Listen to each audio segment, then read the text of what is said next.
Malaysia পৌঁছেছেন প্রধানমন্ত্রী। দ্বিপাক্ষিক বৈঠকে শ্রমবাজার ও আসিয়ান সদস্যপদ নিয়ে হবে আলোচনা। অবৈধ অভিবাসীদের সংকট কেটে যাওয়ার প্রত্যাশা। আশা করে কাজ থাকে না, কোম্পানি ঠিক থাকে না, এই জন্য দালাল মুক্ত আমরা কলিং চাই। যে প্রবাসী ভাইগুলো অবৈধ আছে তাদেরকে যেন বৈধতার বিষয়ে কথা বলা হয়।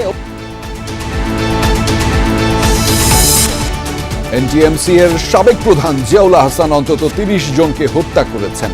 ট্রাইব্যুনালে দেহরক্ষীর সাক্ষ্য, চিফ প্রসিকিউটর তুলে ধরলেন লোমহর্ষক বর্ণনা। তিনি বিভিন্ন বিডিআর সদস্যদেরকে ধরে আনতেন এবং ধরে এনে ইনজেকশন পুশ করে হত্যা করেছে। আরেকটা হচ্ছে গুলি করে নদীতে ফেলে দিতেন।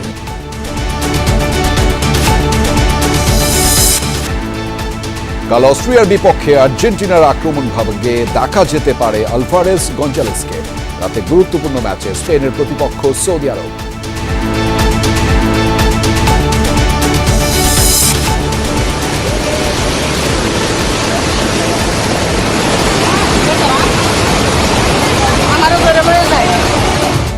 প্রচণ্ড বৃষ্টি, পাহাড়ি ঢলে সুনামগঞ্জের ৩ উপজেলার নিম্নাঞ্চল প্লাবিত। সিলেটের সাদা পাথর পর্যটন কেন্দ্র বন্ধ ঘোষণা। রংপুরে তিস্তা তীরবর্তী নিচু এলাকাতেও পানি।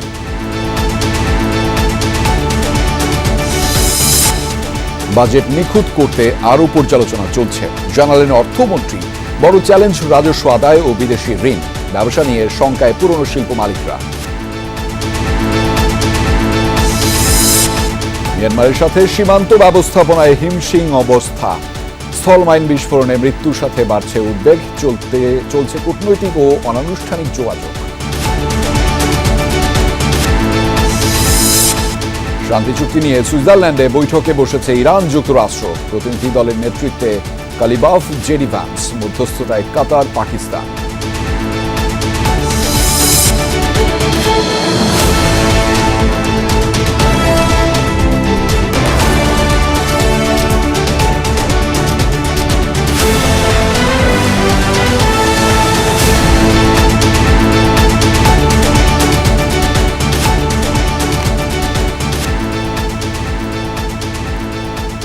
দর্শক, আমন্ত্রণ সন্ধ্যার বাংলাদেশের আয়োজনে আপনাদের সঙ্গে আছি আমি আহমেদ রেজা। এতক্ষণ শিরোনাম দেখছিলেন, এবার জানাচ্ছি বিস্তারিত। সরকার গঠনের পর প্রথমবার রাষ্ট্রীয় সফরে মালয়েশিয়া পৌঁছেছেন প্রধানমন্ত্রী তারেক রহমান। সেখান থেকে যাবেন চীনেও। দুপুর 2:45টার দিকে বাংলাদেশ বিমানের একটি ফ্লাইটে কুয়ালালামপুরের উদ্দেশ্যে ঢাকা ছেড়ে যান প্রধানমন্ত্রী। কিছুক্ষণ আগে কুয়ালালামপুর পৌঁছেছেন তিনি। কাল দেশটির প্রধানমন্ত্রী আনোয়ার ইব্রাহিমের সাথে হবে আনুষ্ঠানিক বৈঠক, যেখানে প্রাধান্য পাবে শ্রমবাজার, আসিয়ানের সদস্যপদ প্রাপ্তি ও মুক্ত বাণিজ্য চুক্তি।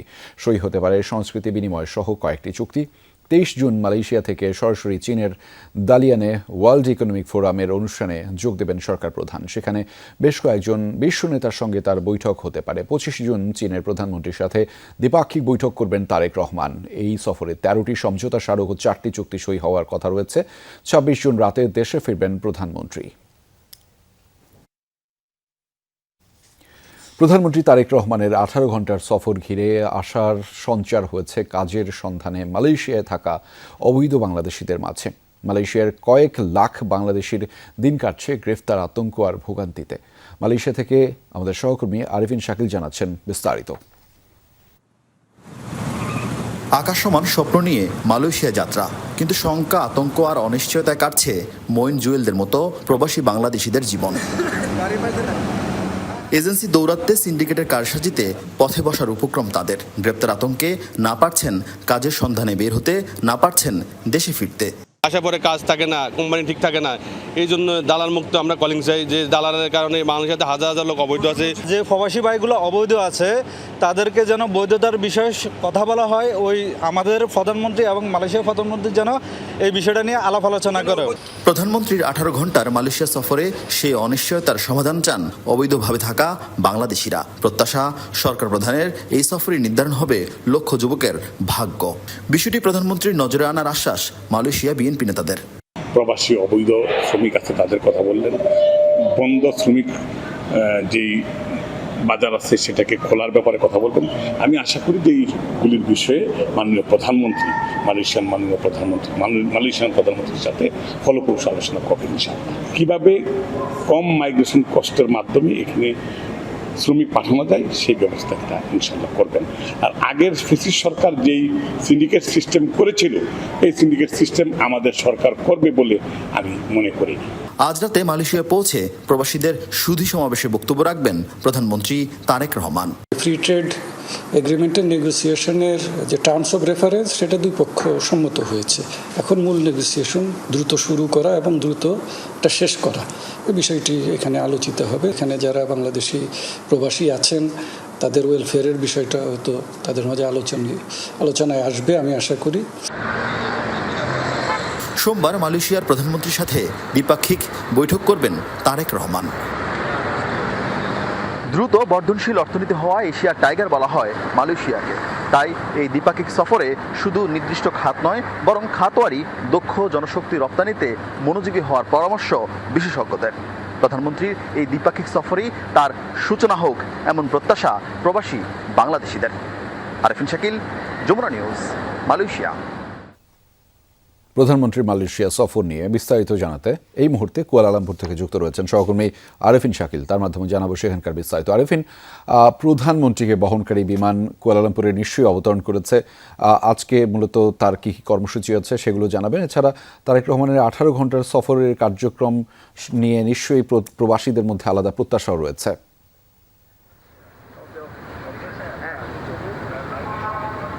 নিঃসন্দেহে যা প্রবাসীদের মধ্যে অনেক বেশি প্রত্যাশা রয়েছে, কারণ দীর্ঘদিন ধরে এই মালয়েশিয়া বাংলাদেশের সর্ববৃহৎ শ্রমবাজার থাকা সত্ত্বেও এখানকার শ্রমবাজার বন্ধ রয়েছে 2023 সালের পর থেকে।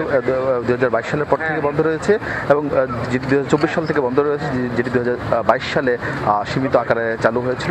যদিও 2008 সালে মূলত এই শ্রমবাজারটি বাংলাদেশের জন্য বেশ কঠিন হয়ে পড়ে। সেই বিষয় নিয়ে প্রধানমন্ত্রী এখানকার মালয়েশিয়ার প্রধানমন্ত্রীর সঙ্গে আলোচনা করবেন। এই মাত্র যদ্দূর আমরা দেখতে পাচ্ছি যে পুলিশের যে অবস্থান, তাতে করে প্রধানমন্ত্রীর গাড়ি বহর খানিক বাদেই মূলত এই হোটেলে এসে পৌঁছাবে এবং প্রধানমন্ত্রী এয়ারপোর্ট থেকে কিছুক্ষণ আগে তিনি তাকে বহর করে বাংলাদেশ বিমানের যে বাণিজ্যিক ফ্লাইটটি সেটি অবতরণ করেছে।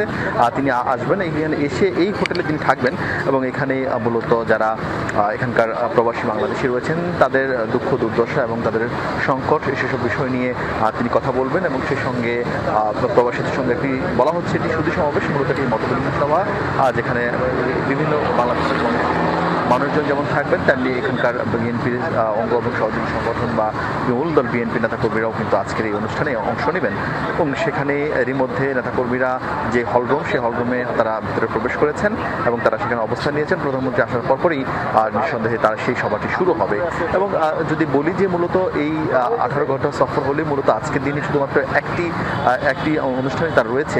আজকে এরপর আর কোনো অনুষ্ঠান নেই। খুব স্বাভাবিকভাবে এখন রাত প্রায় 9টার কাছাকাছি এখানকার স্থানীয় সময় অনুযায়ী, ফলে আজকের দিনে আর কোনো কর্মসূচি নেই। এই অনুষ্ঠানটি প্রায় 11টা পর্যন্ত চলবে স্থানীয় সময় অনুযায়ী এবং আগামীকাল সকাল থেকেই মূলত যদি বলি যে আগামীকাল সারাদিন প্রধানমন্ত্রী পুত্রজায়া সেখানকার মালয়েশিয়ার প্রধানমন্ত্রীর সঙ্গে তিনি বৈঠক করবেন শুরুতে এবং এরপর মালয়েশিয়ার রাজার সঙ্গে কথা বলবেন, বৈঠক করবেন। এরপর বেশ কয়েকটি বিদেশি সংস্থার যারা সংস্থা রয়েছে শীর্ষ কোম্পানির সঙ্গেও তিনি বসবেন। সব মিলে আগামীকাল তার ব্যস্ততার সময়সূচি রয়েছে। সব মিলে আজকের দিনে কর্মসূচি শুধুমাত্র আজকের এই মতবিনিময় সভা। রেজা, সেই খবরের বিস্তারিত আপনার মাধ্যমে জানছিলাম। ধন্যবাদ শাকিল আমাদের সাথে যুক্ত হওয়ার জন্য। 2012 সালে বিএনপি নেতা ইলিয়াস আলী গুমের বিষয়ে একের পর এক তথ্য সামনে আসছে। সাবেক সেনা কর্মকর্তা জিয়াউল আহসান এই বিএনপি নেতাকে গুমের সঙ্গে জড়িত বলে ট্রাইব্যুনালে সাক্ষ্য দিয়েছেন তারই সাবেক দেহরক্ষী ইমরুল কায়েস। গুম ছাড়াও পিলখানা হত্যাকাণ্ড পরবর্তী অভিযান সহ অন্তত 7টি ঘটনায় প্রায় 30 জনকে হত্যার বর্ণনা উঠে এসেছে ইমরুলের সাক্ষ্যে। ট্রাইব্যুনালে দেয়া সাক্ষ্যের বিষয়টি জানিয়েছেন চিফ প্রসিকিউটর আমিনুল ইসলাম। শতাধিক গুম-খুনের মামলায় সাবেক সেনা কর্মকর্তা জিয়াউল আহসানের বিরুদ্ধে সাক্ষ্য দিয়েছেন তার সাবেক দেহরক্ষী সেনা সদস্য ইমরুল কায়েস। এতে উঠে আসে গুম-খুনের চাঞ্চল্যকর সব তথ্য। 2012 সালের 17 এপ্রিল গুম করা হয় বিএনপি নেতা ইলিয়াস আলীকে। তৎকালীন প্রধানমন্ত্রীর নিরাপত্তা উপদেষ্টা তারিক আহমেদ সিদ্দিকীর নির্দেশে ইলিয়াস আলীকে গুম করেন জিয়াউল আহসান। ট্রাইব্যুনালে দেয়া ইমরুল কায়েসের জবানবন্দিতেই তথ্য উঠে এসেছে। আজকের এই সাক্ষী থেকে আমাদের ইলিয়াস আলীকে অপহরণ এবং তাকে যে অন্তর্ধান করবার যে বর্ণনা, সেটাও এই সাক্ষীর মুখ থেকে আংশিক বেরিয়ে এসছে। একবার জিয়াউল হাসানের নেতৃত্বে মহাখালী ব্রিজের কাছে যান, সেখানে তিনি কথোপকথন করেন তারেক সিদ্দিকীর সাথে যে আপনাদের কথা মতো ইলিয়াস আলীকে গল্ফ করেছি। পিলখানা হত্যাকাণ্ডের পর বিডিআর সদস্যদের ধরতে চালানো হয় অপারেশন রেবেল হান্ট। সে সময় 10 থেকে 12 জন বিডিআর সদস্যকে জিয়াউল হাসানের নেতৃত্বে হত্যা করা হয় বলেও দাবি করেন দেহরক্ষী ইমরুল। বিডিআর হত্যাকাণ্ডের পর তিনি বিভিন্ন বিডিআর সদস্যদেরকে ধরে আনতেন এবং ধরে এনে ইনজেকশন পুশ করে হত্যা করেছে। আরেকটা হচ্ছে গুলি করে নদীতে ফেলে দিতেন। এই দুই প্রক্রিয়ায় প্রায় 10 থেকে 12 জন বিডিআর সদস্যকে ধরে এনে তিনি হত্যা করেছেন। তবে ইমরুল কায়েসের এসব অভিযোগ সঠিক নয় বলে দাবি করেন জিয়াউল হাসানের আইনজীবী। মানে এতটাই মুখস্থ ওনার করানো হয়েছে, ওনাকে এতটাই শিক্ষা দেওয়া হয়েছে। 161 যেটা পুলিশ কর্মকর্তার কাছে যে উনি জবানবন্দি দিয়েছেন, সেই জবানবন্দি একদম দাড়ি কমা সেমিকোলন সহ উনি কিন্তু বলে গেছেন। সাবেক এই সেনা কর্মকর্তার বিরুদ্ধে 101 জনকে গুম করে হত্যার অভিযোগ রয়েছে আন্তর্জাতিক অপরাধ ট্রাইব্যুনালে। এই ঘটনার প্রেক্ষিতে জিয়াউল হাসানের বিরুদ্ধে মামলা প্রমাণের জন্য যথেষ্ট সহায়ক এবং আর কোনো সাক্ষী ছাড়াও কিন্তু জিয়াউল হাসানের বিরুদ্ধে অপরাধ প্রমাণিত হয়েছে বলে আমরা মনে করি। রাব্বি হোসেন, যমুনা নিউজ, ঢাকা।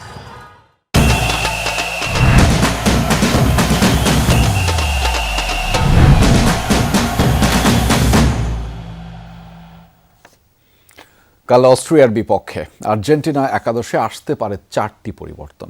আক্রমণ ভাগে আলভারেজ, গঞ্জালেস ও রক্ষণে মলিনার সঙ্গে দেখা যাবে তাগলিয়াফিকোকে। এদিকে নতুন 3 বিশ্ব রেকর্ড গড়ার হাতছানি রয়েছে লিওনেল মেসির সামনে। আর 1 গোল পেলে মিরোস্লাভ ক্লোসাকে ছাড়িয়ে এককভাবে হবেন বিশ্বকাপের সর্বোচ্চ গোলদাতা। প্রথম ম্যাচেই প্রদীপের সবটুকু আলো কেড়ে নিয়েছেন, ছুঁয়েছেন বেশ কিছু মাইল ফলক। অস্ট্রিয়ার বিপক্ষেও আলোচনায় সেই লিওনেল মেসি। আর্জেন্টাইন ফুটবল জাদুকরের সামনে এবার অপেক্ষা করছে আরো নতুন কিছু রেকর্ড। আলজেরিয়ার বিপক্ষে হ্যাটট্রিকে 16 গোল নিয়ে বিশ্বকাপের সর্বোচ্চ গোলদাতা হওয়ার দৌড়ে ছুঁয়েছেন জার্মানির মিরোস্লাভ ক্লোসাকে। অস্ট্রিয়ার বিপক্ষে জালের দেখা পেলেই এককভাবে হয়ে যাবেন বিশ্বকাপের সর্বোচ্চ গোলদাতা। আর এই ম্যাচে জয় পেলে বিশ্বকাপে সবচেয়ে বেশি ম্যাচ জেতার মাইলফলক গড়বেন সেই ক্লোসাকে পেছনে ফেলে। আরও একটি রেকর্ড অপেক্ষা করছে এলেমটেনের সামনে। ডি বক্সের বাইরে থেকে নিশানা ভেদ করতে পারলে ছাড়িয়ে যাবেন ব্রাজিলের রিভলিনোকে। বিশ্বকাপে ডি বক্সের বাইরে থেকে 6 গোল করে গড়বেন নতুন রেকর্ড। সব মিলিয়ে প্রতিপক্ষের সামনে আর্জেন্টিনা মানেই যেন লিওনেল মেসি। অস্ট্রিয়া গোলরক্ষক আলেকজান্ডার স্লাজা দিলেন সেই সতর্কবার্তা।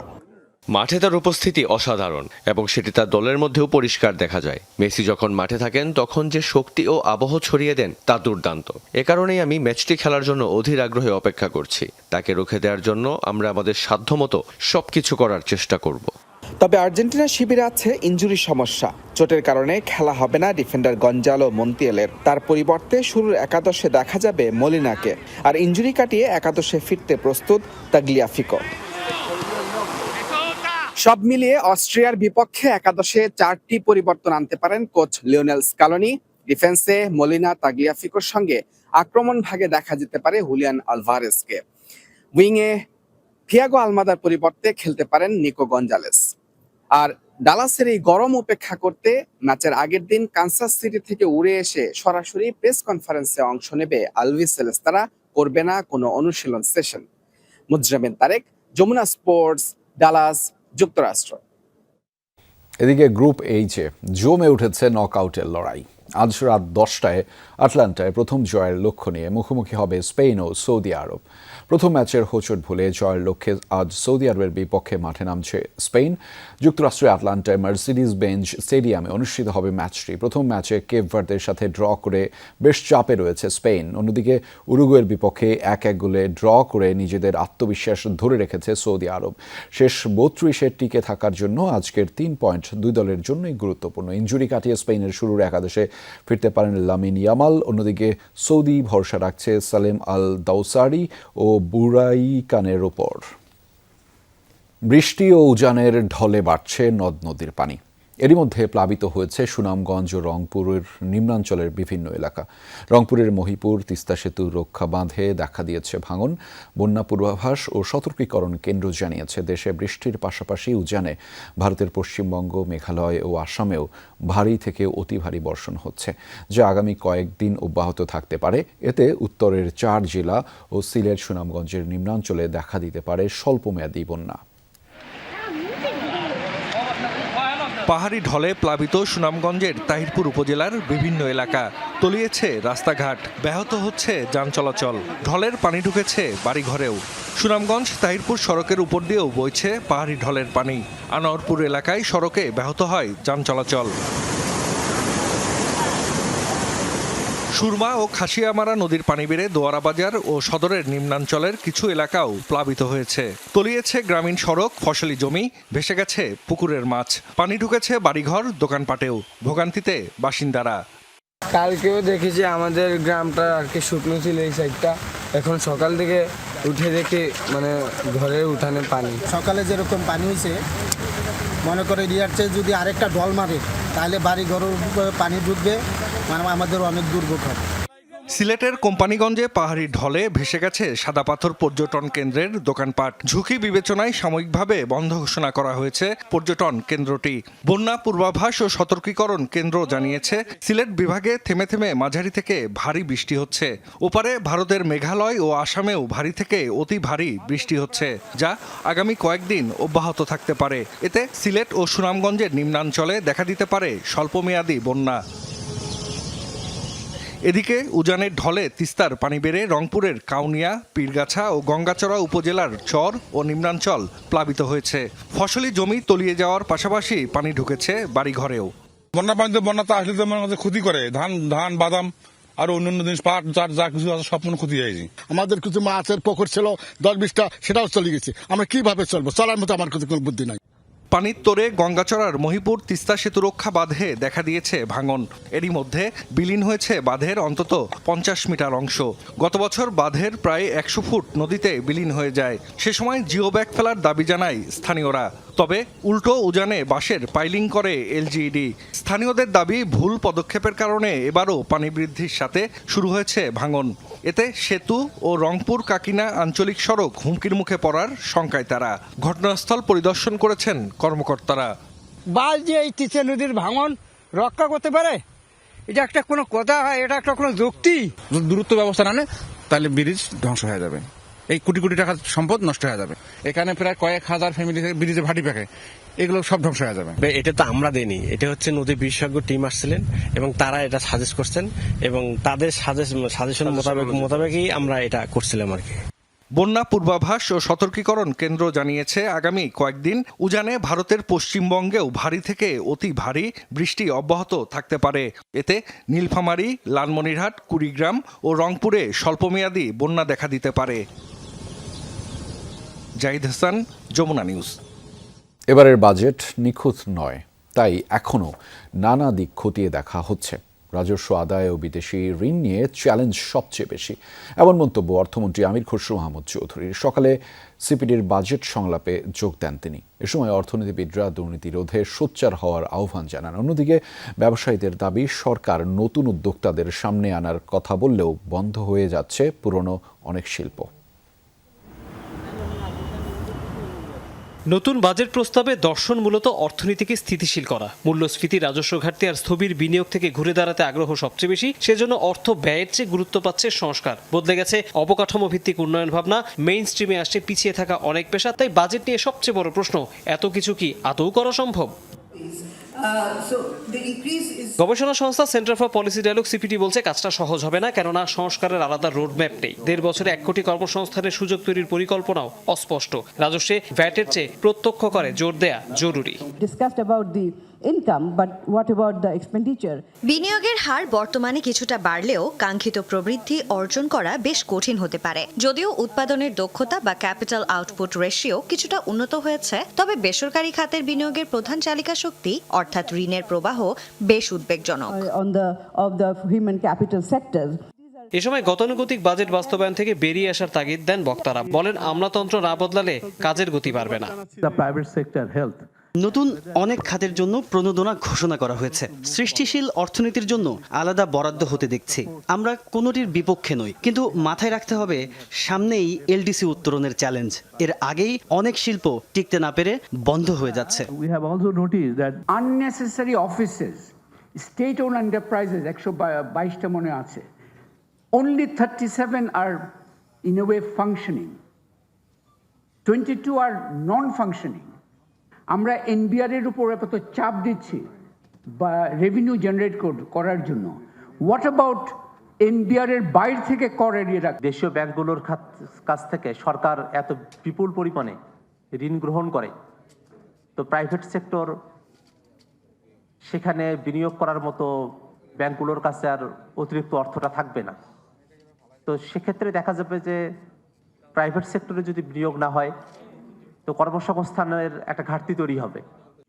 জবাবে অর্থমন্ত্রী বলেন, রাজস্ব নীতিতে আগামীতে আমলারা থাকবেন না, যে কোনো পণ্য রপ্তানিতে মিলবে বন্ড সুবিধা। আমরা যেটা বলছি যে ভঙ্গুর অর্থনীতির থেকে স্থিতিশীলতার থেকে প্রসপ্যারিটি, সমৃদ্ধি। আমি আশা করছি থার্ড ইয়ারে গিয়ে economy will turn around and economy on the fifth year will take off for prosperity, সমৃদ্ধির দিকে যাবে। অর্থমন্ত্রী জানান, শুধু বিদ্যুৎ খাতেই আগের সরকার দায় রেখে গেছে 50,000 কোটি টাকার।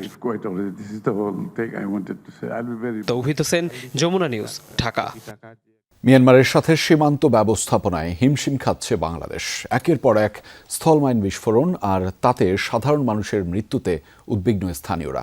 সীমান্তরক্ষী বাহিনী বিজিবি বলছে প্রায় 350 কিলোমিটার এলাকায় কাঁটাতারের বেড়া দিতে যাচ্ছে সরকার। পররাষ্ট্র মন্ত্রণালয় জানিয়েছে, সংকট মোকাবেলায় কূটনৈতিক চ্যানেলের পাশাপাশি অনানুষ্ঠানিক যোগাযোগও চলছে। সীমান্ত ঘুরে এসে সহকর্মী মাহফুজ মিশু জানাচ্ছেন বিস্তারিত। সাথে ছিলেন ইহসান আল কুতুবি ও মাহফুজ মিঠু। চলতি বছরের 24 মে বান্দরবনের নাইখংছড়ি উপজেলার ঘুমধুম ইউনিয়ন সীমান্ত সংলগ্ন কলাবাগানে কাজ করছিলেন 3 বাংলাদেশি। হঠাৎই ঘটে ভয়াবহ বিস্ফোরণ। পুঁতে রাখা স্থলমাইনে এক মুহূর্তেই সব শেষ। কিছু বোঝার আগেই প্রাণ হারান হতভাগ্য 3 বাংলাদেশি অং কেমং, লেয়ারা ও চিংকা অং। ঘুমধুম ইউনিয়নের ভালুকিয়াপাড়া গ্রামের বাসিন্দা ছিলেন তারা। সীমান্ত ঘেঁষে এলাকাটিতে প্রতিদিনই কৃষিকাজ করতে যান স্থানীয়রা। তাদের দাবি, বাংলাদেশের সীমান্তের মধ্যেই ছিলেন নিহতরা। বিস্ফোরণের ভয়াবহতায় গাছে ঝুলছিল মৃতদের ছিন্ন ভিন্ন পোশাক। আমাদের বাংলাদেশের ভিতরে একদম ওইখানে মাইন বিস্ফোরণ হয়। এখন না যায় আর খুব ভালো আগে লাউতে যায় না। বাংলাদেশ মিয়ানমার স্থলসীমা প্রায় 271 কিলোমিটার। এর আগেও একাধিকবার মাইন পুঁতে রাখা এবং বাংলাদেশিদের হতাহতের ঘটনা ঘটেছে। সাথে ওপারে চলমান আরাকান আর্মির কর্মকাণ্ড, গোলাগুলির শব্দ নিয়মিত ব্যাপার। আমার পাশে ফসিল মাইন ফসিল, ওই বড় মোটরসাইকেল ফসিল। গোলাগুলি হলে আমরা কোথায় যাব? নিজের বাড়িতেই থাকি, কারণ এগুলো তো প্রতিনিয়তই হচ্ছে গোলাগুলি। সীমান্ত ঘেঁষা কয়েকটি স্থানেই ঘাঁটি গেড়েছে বিদ্রোহী আরাকান আর্মি। তাদের সাথে অনানুষ্ঠানিক যোগাযোগও আছে বাংলাদেশের। তবে বিস্ফোরণে দেশের মানুষ মারা গেলেও আরাকান আর্মির সাথে যোগাযোগের আনুষ্ঠানিক কোনো সুযোগ নেই বিজিবির। বর্ডার ম্যানেজমেন্ট বিষয়টা কিছুটা তো জটিল হয়েছেই, এটা অস্বীকার করার সুযোগ নেই। যেহেতু সেখানে কোনো নিয়মিত বাহিনী নেই, সবসময় ফর্মাল ওয়েতে না হলেও ইনফর্মাল ওয়েতে আমরা কিছু কমিউনিকেশন মেনটেন করি। সীমান্তে দুর্ঘটনা ঘটলে সেটা জনগণ কিছুটা আতঙ্কিত হয়। সো তাদের আতঙ্কটাকে কমানোর জন্য আমরা তাদের সাথে যোগাযোগ করি। এ ধরনের ঘটনায় সীমান্ত নিয়ে চিন্তিত সরকারও। পররাষ্ট্র মন্ত্রণালয় বলছে, সংকট সমাধানে করণীয় ঠিক করছে বাংলাদেশ। আরও মাল্টিফ্যাসেটেড কমপ্লেক্স সিচুয়েশন তৈরি হয়েছে। মিয়ানমার সরকার, ওখানে আরাকান আর্মি, রাখাইন স্টেট, সব মিলিয়ে সবগুলো স্টেক হোল্ডারের সাথে বর্তমানে বাংলাদেশ সরকার, এই নতুন সরকার গঠন করার পরে আমরা কমিউনিকেশনে আছি। সীমান্ত ব্যবস্থাপনায় এরই মধ্যে কাঁটাতার স্থাপনের উদ্যোগ নিয়েও বাংলাদেশ এগুচ্ছে, জানালো বিজিবি। আমরা এটা প্রস্তাবনা দিয়েছি এবং সরকার নীতিগতভাবে সিদ্ধান্ত নিয়েছে এখানে কাঁটাতারের বেড়া খুবই শীঘ্রই হয়তো তৈরি হবে। তো এটা যখন হবে, এখানে সার্চলাইট দেওয়া হবে, সিসিটিভি মনিটরিং আওতায় রাখা হবে, তখন সীমান্ত নিয়ন্ত্রণ অনেকটাই আমাদের জন্য সহায়ক হবে। পাশাপাশি সীমান্ত পারের মানুষের সচেতনতা বাড়াতেও কাজ করছে বর্ডার গার্ড বাংলাদেশ। সীমান্তের ঠিক ওপারে মিয়ানমারের বিদ্রোহী আরাকান আর্মির দৃশ্যমান নানা তৎপরতা, বাংলাদেশের ভিতরে স্থলমাইন পুঁতে রাখা এবং তাতে বেশ কজন এদেশের মানুষ নিহত এবং আহতের ঘটনা। এসব ঘটনায় উদ্বেগ যেরকম বেড়েছে সাধারণ মানুষের, তেমনি দিনকে দিন এই সীমান্ত ব্যবস্থাপনাও জটিল হয়ে উঠছে। আর তাই সীমান্ত ব্যবস্থাপনা নিয়ে কার্যকর নতুন পদক্ষেপ ও কর্মকৌশল প্রণয়ন এখন সময়ের দাবি। মাহফুজ মিশু, যমুনা নিউজ, সীমান্ত সড়ক, বান্দরবন। তৃণমূলের স্বাস্থ্যসেবা পৌঁছে দিতে 1 লাখ স্বাস্থ্যকর্মী ও 25,000 মিডওয়াইফ বা ধাত্রী নিয়োগ দিতে যাচ্ছে সরকার। এর বেশিরভাগই নিয়োগ দেওয়া হবে 1 বছরের মধ্যে, জানিয়েছেন প্রধানমন্ত্রীর বিশেষ সহকারী ডক্টর এস.এম. জিয়া হায়দার। সচিবালয় ব্রিফিংয়ে তিনি জানিয়েছেন, পর্যায়ক্রমে দেশের সব মানুষকেই ই-হেলথ কার্ডের আওতায় আনা হবে। বলেন, হাম ছড়িয়ে পড়ার জন্য অন্তর্বর্তী সরকারের গাফিলতি দায়ী হলেও এ নিয়ে কোনো তদন্ত হবে না। গ্রামীণ দরিদ্র ও সুবিধাবঞ্চিত মানুষের মানসম্মত প্রাথমিক স্বাস্থ্যসেবা নিশ্চিতে 1998 সালে শুরু হয় কমিউনিটি ক্লিনিকের কার্যক্রম। এর কিছুটা সুফলও মিলেছে, তবে সেবায় ঘাটতিও ছিল, অভিযোগ ছিল রাজনৈতিকভাবে ব্যবহারের। গত 1.5 যুগের বেশি সময় যখন কমিউনিটি ক্লিনিকের একটা রাজনৈতিক গুরুত্ব ছিল এবং ওই গুরুত্বের কারণে আমাদের যে ইউনিয়ন লেভেলে যে স্বাস্থ্যকেন্দ্রগুলো আছে সেগুলো কিন্তু সাংঘাতিকভাবে নেগলেক্টেড হয়েছে। এই অবস্থায় বিএনপি সরকার দেশের 14,000 কমিউনিটি ক্লিনিককে হেলথ হাবে পরিণত করে এর সেবার মান বাড়াতে চায়, তৃণমূলে পৌঁছে দিতে চায় প্রকৃত স্বাস্থ্যসেবা। হেলথ কেয়ার নেটওয়ার্কের আওতায় এজন্য $45 মিলিয়ন বরাদ্দও দিয়েছে। নিয়োগ দেয়া হচ্ছে নতুন স্বাস্থ্যকর্মী ও মিডওয়াইফ বা ধাত্রী। 1 লাখ স্বাস্থ্যকর্মী যেটা আমরা বলেছি, এই স্বাস্থ্যকর্মীদের এরা হলো প্রত্যেকটা মানুষের দোর গোড়ায় যে স্বাস্থ্যসেবা দেবে। প্রতিটি ঘরে মাসে অন্তত 2 মাস অন্তত একবার করে যাবে, যে আপনার একটা preventive health care package delivery করবে। এছাড়াও আমরা 25,000 মিডওয়াইফ আমরা নিয়োগ দেব। ফ্যামিলি ও কৃষি কার্ডের মতো স্বাস্থ্য খাতেও ই-হেলথ কার্ড দেয়া হচ্ছে। প্রথম দিকে 5 জেলায় শুরু হচ্ছে এর পাইলট কার্যক্রম। আগামী যে একনেক মিটিংটা হবে সেখানে এই প্রজেক্টটা অ্যাপ্রুভ হয়ে যাবে এবং এই প্রজেক্টের কাজ 5টা জেলায় শুরু হবে: খুলনা, নরসিংদী, সিরাজগঞ্জ, বগুড়া এবং নোয়াখালী। বিশেষ সহকারী বলেন, হাম ছড়িয়ে পড়া ও সময় মতো টিকা না দেওয়ার জন্য অন্তর্বর্তী সরকারের গাফিলতি দায়ী। তাদের গাফিলতির জন্যই তো আপনার 2024-25-এর যে টিকার রাউন্ড, সেই টিকার রাউন্ডটা পুরোপুরি মিস করা হয়েছে। হ্যাঁ, ভ্যাকসিনের কোনো প্রকিউরমেন্ট হয়নি, কন্ট্রাসেপটিভ প্রোডাক্ট এগুলো প্রকিউরমেন্ট হয়নি। এখানে গাফিলতি আছে, এটা নিঃসন্দেহে আমরা বলতে, এর জন্য কোনো তদন্ত করার দরকার নেই। জিয়া হায়দার বলেন, বাস্তবতা বিবেচনা না করে অন্তর্বর্তী সরকার টিকা সংগ্রহের অপারেশনাল প্ল্যান করেছিল। স্বাভাবিক যে ফান্ড ফ্লো ওপির মাধ্যমে হচ্ছিল, সেইটা আপনার বন্ধ আমি করলাম without opening up new fund flow. Alamgir Swapan, Jamuna news, Dhaka. জুলাই সনদ ও গণভোটকে উপেক্ষা করে অচিরেই ভয়াবহ সাংবিধানিক সংকটে পড়বে দেশ। সামাজিক সুরক্ষা খাতে বরাদ্দ বৃদ্ধিও দীর্ঘমেয়াদী অলস জাতি তৈরি করবে। সরকারের প্রথম 120 দিনের কর্মকাণ্ডের মূল্যায়নে এমন শঙ্কা জানিয়েছে নাগরিক প্ল্যাটফর্ম সুশাসনের জন্য নাগরিক সুজন। সম্পাদক ডক্টর বদিউল আলম মজুমদার বলেন, প্রধানমন্ত্রীর প্রতিশ্রুত পরিকল্পনা জনগণের সামনে প্রকাশের সময় এসেছে। আউটব্রেক হিসেবে বর্ণনা করছে, বাট মেডিকেলের ভাষায় এটা ইপিডেমিক, মহামারী। কিন্তু সরকার ইপিডেমিক কেন বলছে না? কারণ ইপিডেমিক বললে সরকারের দায়িত্ব অনেক বেশি বেড়ে যাবে। খুন, ধর্ষণ, রাহাজানি এবং চাঁদাবাজি কোনোভাবেই বন্ধ হয় নাই। বাকস্বাধীনতা নিশ্চিত হলেও সরকারের প্রথম 120 দিনের কর্মকাণ্ড ছিল মোটা দাগে জনতুষ্টিমূলক। তবে দীর্ঘমেয়াদে দুর্নীতি কমানো ও অর্থনীতি পুনরুদ্ধারে উল্লেখযোগ্য কোনো পদক্ষেপ নেই। সুশাসনের জন্য নাগরিক সুজন আয়োজিত সরকারের 4 মাস প্রত্যাশা অর্জন করণীয় শীর্ষক আলোচনায় এমন মত দেন বক্তারা। মনে হয় যে সরকার একটা পিআর ফার্ম বা বিজ্ঞাপনী ফার্মের পরামর্শ অনুযায়ী কাজ করছেন, যে চোখে পড়ে যেগুলো ফটোশুট করা যায়, 10,000 মানুষকে কার্ড দেওয়া, কিন্তু বাংলাদেশের মানুষের সংখ্যা 18 কোটি। ব্যাংকিং সেক্টরকে যদি এই টাইপের আবারও এই লুটেরাদের হাতে তুলে দেই, আমরা আসলে এই অর্থনীতি আর সামাল দিতে পারবো না। বর্ডার ইস্যুতে বাংলাদেশ বিজিবি যে রোলটা প্লে করছে, ইটস অ্যাপ্রিসিয়েবল। আলোচনায় রাষ্ট্রবিজ্ঞানী দিলারা চৌধুরী বলেন, সরকার ৭২-এর সংবিধান অনুযায়ী দেশ পরিচালনা করলে তাদের বৈধতা নিয়ে প্রশ্ন থেকে যায়। অচিরেই সামনে আসতে পারে ভয়াবহ সাংবিধানিক সংকট। বাংলাদেশ আপনার অচিরেই এক ভয়ানক কনস্টিটিউশনাল ক্রাইসিসে পড়বে।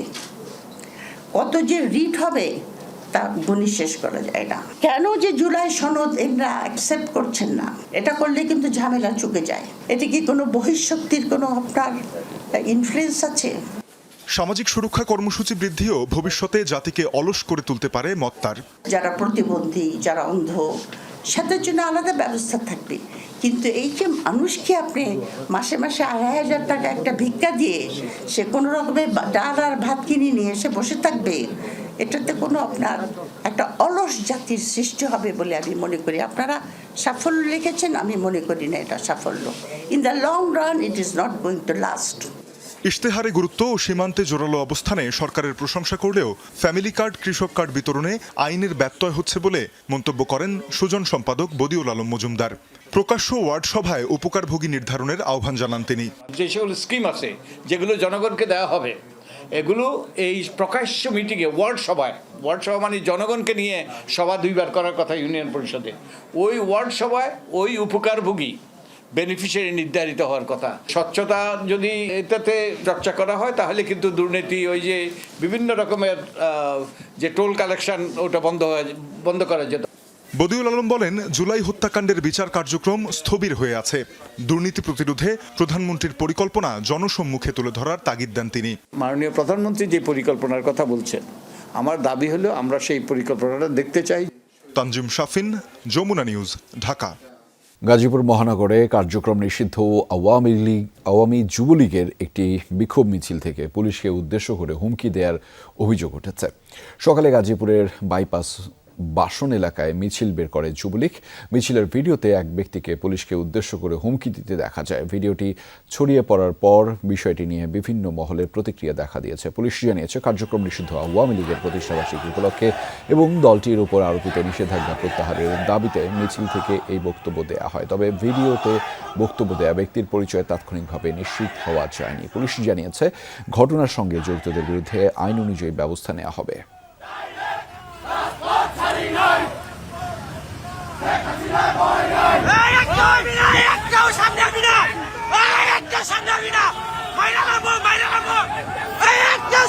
প্রধানমন্ত্রী ও সংসদ নেতার বক্তব্যের সমালোচনা ঘিরে আজ উত্তপ্ত হয়ে ওঠে সংসদ অধিবেশন। বাজেট আলোচনায় নোয়াখালী 6 আসনের বিরোধী দলীয় সংসদ সদস্য আব্দুল হান্নান মাসুদ বলেন, প্রধানমন্ত্রী যখন বিভিন্ন জায়গায় ভুল তথ্য দেন তখন তারা আশাহত হন। সংসদের ঋণ খেলাপি আর ইসলামী ব্যাংক নিয়ে কথা বলতে গেলে প্রধানমন্ত্রী ঋণ খেলাপিদের উৎসাহিত করেন বলে অভিযোগ করেছেন তিনি। এই বক্তব্য চ্যালেঞ্জ করে বিএনপির সংসদ সদস্য জয়নাল আবেদিন ফারুক বলেন, তারেক রহমান উড়ে আসেননি। 16 বছর এদেশের মানুষের গণতন্ত্রের জন্য সংগ্রাম করেছেন। হান্নান মাসুদের বক্তব্য এক্সপাঞ্জ করার আহ্বান জানিয়েছেন তিনি। পরে বিরোধী দলীয় চিফ হুইপ বলেন, প্রধানমন্ত্রীও ভুল করতে পারেন, তার বক্তব্যের সমালোচনা করার অধিকার বিরোধী দলের আছে। বিরোধী দলীয় নেতা এ সময় বলেন, বাইরের কোনো বিষয় টেনে এনে সংসদে যেন এক্সপাঞ্জ করা না হয়। মাননীয় স্পিকার, আমাদের মাননীয় প্রধানমন্ত্রী আজকে এখানে নেই।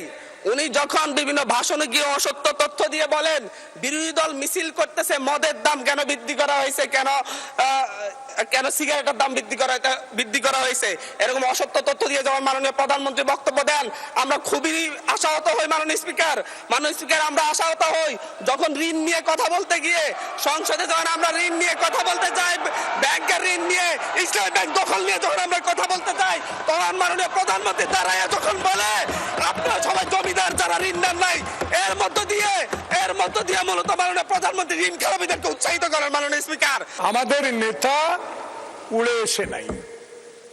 শহীদ প্রেসিডেন্ট জিয়াউর রহমানের সন্তান, দেশ নেত্রী বেগম খালেদা জিয়ার সন্তান। 16 বছর ধরে যিনি এই দেশের মানুষের গণতন্ত্রের জন্য, ভোটাধিকারের জন্য সংগ্রাম করেছেন, আজকে কোনো লুটের ভোটে নয়, 10টা হুন্ডার 20টা গুন্ডার ভোটে নয়, একটা সুষ্ঠু ভোটের মাধ্যমে সংখ্যাগরিষ্ঠ অর্জন করে সরকার গঠন করেছেন। তাই আমরা আজকে যে অসত্য সংসদ নেতা নিয়ে অসত্য কথা বলেছেন, এটা এক্সপান্স করার জন্য আপনার কাছে বিনীত অনুরোধ জানাচ্ছি। ওনার বক্তব্যের সমালোচনা করার অধিকারও বিরোধী দলের আছেন। ফলে উনি অবশ্যই ওনাকে আমরা সম্মান করি, উনি জিয়াউর রহমানের সন্তান, খালেদা জিয়ার সন্তান, প্রাইম মিনিস্টার, সংসদ নেতা, কিন্তু তার মানে এই না যে তাকে নিয়ে কোনো কথাই বলা যাবে না। হান্নান মাসুদ, দয়া করে বসুন, এটা শাহবাগ চত্বর নয়, জাতীয় সংসদ, বসুন। কাতারের সড়ক দুর্ঘটনায় প্রাণ হারিয়েছে 5 বাংলাদেশি ও 1 ভারতীয় নাগরিক। দেশটির শাহনিয়া এলাকায় ঘটেছে এই মর্মান্তিক দুর্ঘটনা। জানা গেছে রোববার স্থানীয় সময় সকালে নিজ নিজ কর্মস্থলে যাচ্ছিলেন তারা। এই সময় নিয়ন্ত্রণ হারিয়ে দুর্ঘটনার কবলে পড়ে তাদের গাড়ি। ঘটনাস্থলে নিহত হয় সবাই। নিহত বাংলাদেশিদের সবাই সিলেটের কানাইঘাট উপজেলার বাসিন্দা। তাদের নাম জসিমউদ্দিন, জিবাল উদ্দিন, মুস্তাক আহমদ, জুবাইর আহমদ এবং কাদের আহমদ। বর্তমানে তাদের মরদেহ রাখা হয়েছে কাতারের স্থানীয় একটি হাসপাতালে। যথাযথ আইনি প্রক্রিয়া শেষে তাদের মরদেহ দেশে আনার বিষয়ে প্রয়োজনীয় ব্যবস্থা নিচ্ছে দূতাবাস। বাংলাদেশকে 7 উইকেটে হারিয়ে হোয়াইট ওয়াশ করল অস্ট্রেলিয়া। নির্ধারিত 20 ওভারে 8 উইকেট হারিয়ে 109 রান সংগ্রহ করে টিম বাংলাদেশ। জবাবে 11 ওভারে 3 উইকেট হারিয়ে জয়ের বন্দরে পৌঁছে যায় উজিরা। চট্টগ্রামে টসে জিতে আগে ব্যাট করতে নেমে শুরু থেকেই একের পর এক উইকেট হারিয়ে বিপর্যয়ে পড়ে বাংলাদেশ। 11 রানে তামিম, সাইফ, ইমনদের হারিয়ে বিপাকে পড়েন স্বাগতিকরা। এরপর ঘুরে দাঁড়ানোর আগেই নুরুল হাসানের 6 রানে ফিরিয়ে উইকেট তুলে নেন অ্যাডাম জাম্পা। 34 রানে 4 উইকেট হারায় বাংলাদেশ। নির্ধারিত 20 ওভারে 8 উইকেট হারিয়ে 109 রান সংগ্রহ করে বাংলাদেশ। দলের হয়ে সর্বোচ্চ অপরাজিত 61 রান করেন তাওহিদ হৃদয়। জবাবে 11 ওভারে 3 উইকেট হারিয়ে জয়ের বন্দরে পৌঁছে যায় অস্ট্রেলিয়া। ছোট লক্ষ্য তাড়া করতে নেমে প্রথম ওভারে রীতিমতো ঝড় তোলে অস্ট্রেলিয়া। শরীফুলের করা ওই ওভারে 4 বাউন্ডারিতে আসে 17 রান। এমন বাজে শুরুর পর আর ঘুরে দাঁড়াতে পারেনি বাংলাদেশ। বিশেষ করে মিচেল মার্শ একাই বাংলাদেশকে ম্যাচ থেকে ছিটকে দেন। এই ওপেনার 28 বলে করেছেন 60 রান। নানা টানাপোড়েন আর অনিশ্চয়তা পাশ কাটিয়ে অবশেষে শান্তি আলোচনায় বসল যুক্তরাষ্ট্র ও ইরান। সুইজারল্যান্ডের বার্গেনস্টকে বৈঠকে অংশ নিয়েছে মার্কিন ভাইস প্রেসিডেন্ট জেডি ভান্সের নেতৃত্বাধীন প্রতিনিধি দল। অন্যদিকে ইরানের পক্ষে রয়েছেন পার্লামেন্ট স্পিকার বাগের কালিবাফ ও পররাষ্ট্রমন্ত্রী আব্বাস আরাকচি। মধ্যস্থতাকারী হিসেবে পাকিস্তানের প্রধানমন্ত্রী ও ফিল্ড মার্শাল। এদিকে কোনো অবস্থাতেই পরমাণু সমৃদ্ধকরণ প্রকল্প থেকে সরে আসবে না বলে জানিয়েছে তেহরান। স্থানীয় সময় রোববার দুপুরের দিকে সুইজারল্যান্ডের বার্গেনস্টকের রিসোর্টে উপস্থিত হন ইরানের প্রতিনিধি দলের সদস্যরা। দেশটির পার্লামেন্ট স্পিকার বাঘের কালিবাফের নেতৃত্বে দলে রয়েছেন পররাষ্ট্রমন্ত্রী আব্বাস আরাকচি।